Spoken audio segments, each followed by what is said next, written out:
E a gente volta a falar em relação ao caso do empresário José Nilson da Silva Menezes, que está sendo investigado pela prática de um estupro a uma menor de 16 anos. O caso aconteceu no dia 18 do mês passado, no apartamento dele, aqui no bairro Nova Betânia. Ontem nós falamos sobre a versão do empresário, foi divulgado no Rota 190, uma entrevista do empresário que concedeu ao jornalista César Alves. E ontem à tarde, o Tribunal de Justiça do Rio Grande do Norte revogou a prisão preventiva do empresário, que foi expedida pelo juiz da terceira vara criminal, o doutor Cláudio Mendes Júnior, aqui de Mossoró. Nós viemos aqui hoje na Delegacia Especializada em Apoio à Mulher conversar com a doutora Cristiane Magalhães, que é a delegada responsável pela investigação, inclusive também foi a delegada que pediu ao judiciário a prisão preventiva do empresário. Nós vamos conversar agora com a delegada a respeito dessa decisão do TJ, saber se ela realmente já foi notificada sobre essa decisão, enfim, o que é que a delegada tem a falar em relação a esse caso da revogação da prisão do empresário Zé Nilson da Silva Menezes. Olha, sem querer adentrar no mérito da investigação, é com tristeza que eu recebi a informação dessa revogação da prisão preventiva, do Zé Nilson da Silva Menezes. Respeito a decisão do excelentíssimo desembargador que deferiu essa liminar. E agora, o magistrado vai ter um prazo para se explicar, para apresentar as explicações. E aí, vamos ver se o tribunal... Porque o mérito do mandado de segurança não foi julgado ainda, foi concedido uma liminar, concedendo o salvo-conduto a ele. E é com muita tristeza que a gente recebe essa notícia. Por quê? Porque nós temos uma situação de um fato lamentável que aconteceu na cidade de Mossoró. Nós temos as provas robustas do fato, tá certo? E eu acho que, não fazendo nenhum pré-julgamento sobre a situação do mérito dos fatos que estão sendo investigados no inquérito, mas eu entendi, como delegada de polícia, que pela natureza do crime, na forma como ele aconteceu, tá certo? E pelas provas que eu já colacionei nos autos, que são suficientes para entender que o fato capitulado no artigo 217-A do Código Penal, que é o estupro de vulnerável, subsiste. Não arredo o pé nessa afirmação. Entendo que o fato, como delegada, já há 18 anos que eu trabalho na Delegacia da Mulher, já investiguei vários crimes sexuais. Esse está sendo um dos mais intrigantes. Essa investigação está sendo feita de forma muito responsável, certo? Estou buscando todos os elementos, certo? Não tenho só a palavra de uma garota, certo? As pessoas estão só analisando a palavra de uma garota e a situação da idade dela, 16 anos. A gente não analisa o enquadramento do tipo penal apenas com uma prova. Não se pode analisar o fato apenas em razão da idade. Porque ela quis. Não é bem assim. Existem provas, certo?, que estão colacionadas nos autos, e volto a afirmar, que estão colacionadas nos autos e que comprovam a incidência do artigo 217-A do Código Penal brasileiro, que é caracterizado, denominado de estupro de vulnerável. Não é só pelo fato porque o estupro de vulnerável tem 3 situações para configurar. Primeiro, a vítima ter conjunção carnal ou qualquer outro ato libidinoso, sendo ela com idade inferior a 14 anos.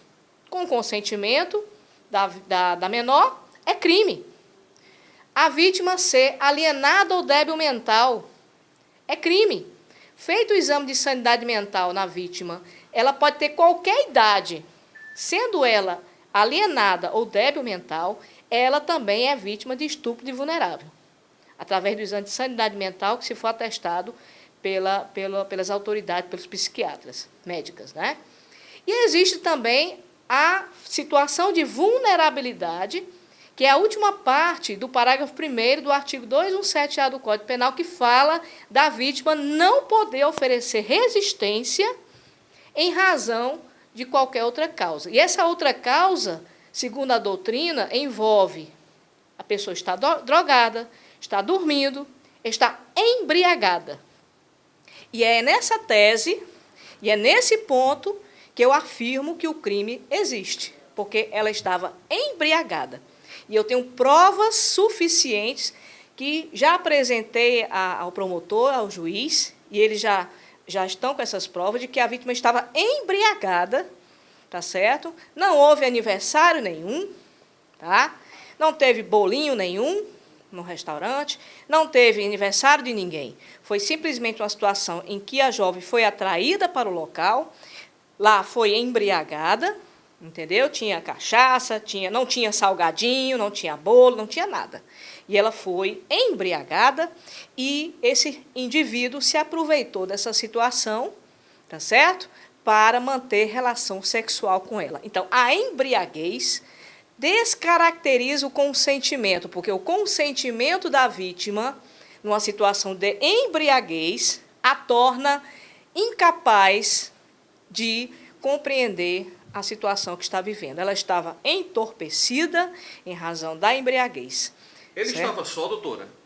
A senhora tem essa informação? A senhora está apurando se tem participação de mais alguém nessa cena de crime? Olha, o que eu sei é o seguinte, uma jovem a levou para esse restaurante, depois ela foi embora e deixou a adolescente que se diga não estava com celular, não levou o celular, então não tinha como se comunicar com a família, e aí ficou com esse indivíduo, e aí ele, não foi porque ela quis ir para o apartamento, foi porque ele a levou para o apartamento, e ela estava altamente embriagada, ela estava numa fase de estupor. Na fase do estupor, quando a pessoa começa a vomitar, em razão do alcoolismo, na razão do mal que o álcool já está fazendo no seu corpo. E a pessoa já fica entorpecida, porque o álcool, certo, é um entorpecente, é um analgésico, ele neutraliza, né, quando a pessoa já está muito embriagada, ele neutraliza, a pessoa pode estar até acordada, mas a pessoa não tem forças, não tem condições de se defender de nada. Delegado, agora com essa decisão do Tribunal de Justiça, como é que fica o inquérito? Olha, o inquérito vai prosseguir, eu ainda tenho algumas oitivas para serem realizadas. Inclusive, solicitei ao advogado do investigado que apresentasse o rol de testemunhas. Até agora, isso faz mais de 10 dias, até agora não recebi nada. Não recebi nenhuma prova de que a menor tirou fotografias no apartamento, não recebi, entendeu? Não tem essa historinha de dizer que a adolescente foi para a cobertura, tá certo? A garota, sim, não teve condições, a garota não passou 2 dias, como foi visto na entrevista, de que ela ficou 2 dias no apartamento, não tem essa historinha de 2 dias, tá certo? Ela acordou no dia seguinte já com a situação complicada, que eu não quero tecer detalhes, e não foi embora, não foi porque não quis, não. Ela não foi embora porque ela não tinha condições de ir. Ela estava impossibilitada, em razão do que sofreu, estava impossibilitada de sair do apartamento. Você está entendendo? Então, é essa a verdade. A verdade é essa. E eu tenho tudo comprovado no inquérito policial. Tudo. Tudo vai ser encaminhado para o judiciário. E aí vai analisar e ver realmente quem é realmente inocente e quem não é. Diante da situação, diante da decisão do Tribunal de Justiça do Rio Grande do Norte em revogar a prisão preventiva do empresário, a família da jovem e a própria jovem vítima desse suposto estupro resolveu conversar com a imprensa sobre o caso, contar a sua versão. A mãe da jovem e a própria jovem vieram aqui ao encontro da imprensa para relatar toda a situação. A gente não vai mostrar, não vai identificar nem a vítima, nem tampouco a sua mãe, mas vai mostrar o que elas têm para dizer, o que elas disseram à imprensa em relação a esse caso. Vamos começar com a jovem vítima desse estupro. Vamos ver o que ela tem para dizer a respeito desse caso, o que realmente aconteceu e qual é a verdade nessa história. Eles me chamaram para sair falando que ia ter um tal de um aniversário. Aí eu fui. Chegando lá, tinha várias bebidas alcoólicas. Aí estava todo mundo bebendo, aí eu também comecei a beber, não nego. Aí começou uma confusão, minha amiga saiu, deixou eu só com ele, eu já estava incapaz. Não estava nem conseguindo me segurar em pé. Eu pedi para ir no banheiro, ele subiu lá para cima comigo, aí eu lembrei que eu teria que subir o vestido para fazer xixi. Aí fiquei com vergonha e pedi para descer. Só que ele não me deixou descer. Já lá começou a me agarrar, praticou ato sexual comigo lá em cima já. E eu pedindo sempre para descer. Aí ele foi e deixou eu descer. Quando chegou lá embaixo, estava tendo uma confusão das pessoas que estavam lá embaixo. Minha amiga dizendo que ia no matuto bem rápido e ia voltar para me pegar. Eu confiei nela, ela foi. Não voltou mais. Ele foi e me levou para o apartamento dele, sempre rebocada. Falando que ela ia para lá, quando chegasse lá, ela está lá. Chegando lá, eu vomitei muito, e sempre rebocada por ele. Aí, quando chegou lá, eu falei, cadê ela? Aí ele disse, não se preocupe não, que ela vem já. Começou a praticar novamente ato sexual comigo, me usou do jeito que quis, e eu sem modo algum de me defender, porque eu estava muito bêbada. Mas ele ofereceu bebida a você ou você bebeu porque você deu vontade de beber? Ele ofereceu, aí eu perguntei, eu bebo? Aí ela disse, eu vou beber também, são as doses, não faz mal. E como eu não sou acostumada a beber... Foi a primeira vez que você saiu? Tem essa informação? Não, é tudo mentira. Eu nunca tive nenhum problema nessa região. E até porque nos exames que eu fiz constou que eu não tinha nada de nenhum problema. E outra, ele falou que eu estava sentindo dor e depois falou que eu estava dançando. Como é que eu ia dançar com dor? Então, apesar de você estar em estado vulnerável, você foi dopada, você bebeu, mas você lembra de muita coisa. Porque ele é o culpado e ele está solto. E eu estou vivendo presa com medo dele. Como é que você conseguiu sair do apartamento dele depois de sofrer todas as agressões relatadas por você? Quando eu acordei, eu fiquei pedindo para ele ligar para minha amiga. Aí ele ligou para ela chegou lá, eu contei a ela assim, o que tinha acontecido mais ou menos. E não conseguia andar. Como é que eu ia sair do apartamento só? Estava sem telefone, que eu deixei com minha mãe para ficar avisando. Não tinha como andar. E fiquei esperando por eles. Ele disse que foi deixar você em casa, isso é verdade? Foi, ele foi me deixar em casa, ele e minha amiga. É péssimo. Eu cheguei em casa, não estava conseguindo andar. Tive que inventar uma história para minha mãe, porque ela desceu para confirmar, para ver se eu ia falar mesmo isso. E eu falei para ela falei para minha mãe na frente dela que tinha sido uma pancada. E depois, quando eu pedi para ir para o hospital depois, foi que eu contei à minha mãe lá no hospital.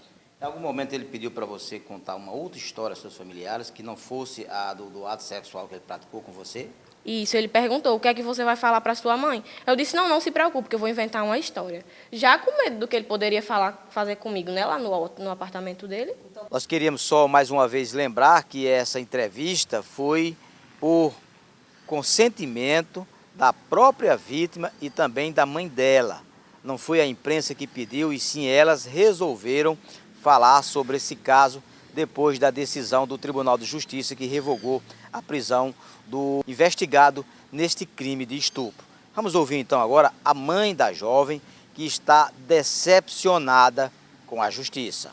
Eles chegaram lá dizendo que ia convidar ela para um aniversário, um bolo que era de um cabo que trabalhava lá. Aí ela foi, aí que eu disse a ela, deixa o seu celular para você entrar em contato comigo. Aí disse, tá certo, mãe, o celular vai ficar aí. Aí eu passei a noite esperando a notícia dela e nada. Quando foi mais ou menos no outro dia, de 10 horas, foi que a amiga dela ligou para mim, dizendo que eu não se preocupasse, que ela tinha ido dormir na casa da mãe dela. Aí eu disse, mas por que você levou ela para dormir aí? Aí, não, porque é muito perigoso. Eu digo, não, aqui não é perigoso. Mas então ela foi e disse, mulher, não se preocupe não, que daqui a pouco a gente vai deixar ela. Eu disse, tá certo, me venha logo. Aí eu falei na história da bebida, ela bebeu, ela disse, não, tomou só um golinho. Eu digo, olha, beba ou não, você era para ter vindo deixar ela em casa, porque não foi assim que você disse que vinha deixar ela em casa? Aí disse, não, mas me desculpa, sei que eu errei, mas a gente vai deixar ela aí. Aí no outro dia, quando ela chegou em casa, a senhora tomou conhecimento. Aí a senhora procurou a polícia, levou ela no ITEP? Não, levei ela no hospital. Que hora ela chegou em casa? Chegou em casa de 4 horas da tarde, que eles vieram deixar. Ela toda aleijada, sem poder andar. Ou seja, ela passou o dia todinho... Foi, o dia todinho no apartamento dele. E até então eu achava que ela estava na casa da mãe dela, que ela dizia que estava na casa da mãe da amiga. Aí, quando ela chegou em casa, inventaram essa história para ela dizer a mim, que ela tinha levado uma pancada, aí tinha ido uma lesão na virilha. Aí eu disse, como é que você leva uma pancada na virilha que informa essa lesão e não vai ao PA para bater o raio-x? Foi, desconfiei. Aí ela disse, não, mulher, a amiga dela disse, não, mulher, a gente já levou ela na farmácia e ela já tomou a injeção, ela vai ficar boa. Eu digo, olha, vocês fizeram muito errado o que fizeram com minha filha. Porque você... Aí, quando esse povo saiu da sua casa, a sua filha contou verdadeiramente o que tinha acontecido, você foi para a delegacia? Foi. Ela não contou para mim. Ela continuou dizendo que era uma pancada, só que não estava desinchando, estava só inchando. Aí eu fui pedir para uma amiga minha, vamos no PA com ela, para ver esse negócio, que eu achava que chegasse lá no PA, eles iam bater um raio-x. Só que quando eu cheguei no PA, o rapaz que atendeu, ela disse, não, esse negócio aqui é lá para Almeida Castro. Aí eu fui lá para Almeida Castro com ela. Quando eu cheguei lá, ela entrou para falar com a médica. Aí foi, e eu fiquei lá fora, ela não disse nada. Aí depois que ela falou com a médica, aí saiu. Aí disse, mãe, eu tenho um negócio para dizer à senhora, vamos aqui no banheiro. Aí eu disse, o que foi? Ela disse, não, vamos aqui no banheiro que eu conto à senhora. Aí eu disse, o que foi? Ela disse, mãe, isso aqui não foi uma pancada, foi o cara que teve relação comigo à força. Aí eu digo, minha filha, pelo amor de Deus, para que... O que a senhora sentiu? Quando a senhora ouviu isso da sua filha? Olha, perdeu o chão. Quando ela disse isso, acabou o chão assim nos meus pés. Que a minha filha não merecia um negócio desse, não. Aí eu disse, minha filha, isso aí é um estrupo. Por que você não me disse logo? Que aí eu passava pelo médico. O médico já tinha dado uns comprimidos para ela tomar e tinha mandado a gente ir embora. E voltar lá para procurar um ginecologista. Aí, mesmo assim, eu fui para casa. E todo o tempo ela se queixando, mãe, está doendo muito, mãe, eu não consigo nem andar. Quando foi no outro dia, eu passei para minha irmã. Eu disse, olha, esse negócio dela aqui não foi pancada. Ela disse, foi o cabo que teve relação com ela à força. Aí, depois nós vamos contar para o pai dela e vamos lá para o ITEP fazer os exames. Aí, só que a gente foi primeiro para a delegacia fazer o BO. Aí, lá, uma hora que o delegado estava perguntando, aí ela contou as barbaridades que ele tinha feito com ela, sem ela nem poder se defender, porque não estava vendo o que ele estava fazendo, mas não conseguia se defender, porque ela era sozinha lá no apartamento dele. Aí, quando vocês foram para o ITEP, foi confirmado? Foi confirmado o estrupo por ele, por aquele indivíduo. Aí, a senhora, ela foi medicada, foi para casa, mas ela voltou novamente para o hospital? Voltou, passou 2 dias internado, teve que fazer uma drenagem, porque tinha muito sangue pisado na parte que ele machucou muito. Ela passou 2 dias internada, lá na Almeida Castro. Com a decisão da Justiça de revogar a prisão preventiva do empresário José Nilson Menezes, o caso não está encerrado. A delegada Cristiane Magalhães continua com o inquérito policial, já remeteu todas as provas ao judiciário, que vai agora ter um prazo de 5 dias para apresentar junto ao TJ todo o processo, todo o inquérito e também as provas que foram anexadas aos autos deste inquérito policial.